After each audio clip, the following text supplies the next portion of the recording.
Okay, hello everyone. Here I want to provide a tutorial on how to lock Netflix profile with password on Android device.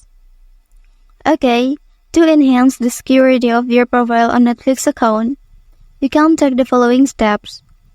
First, you must open Chrome browser on your device. Okay, after that here you can sign into your Netflix account. And then here please click three line in the top left corner. And then select account option. Okay, after that scroll down. And then you can choose any profile you want to lock. And then here please select the profile lock option. And then please enter your password account. And then click continue.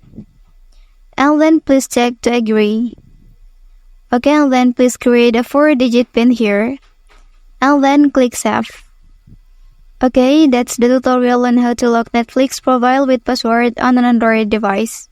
If you are helped by this video, don't forget to like and subscribe to get other information from this channel. Thank you.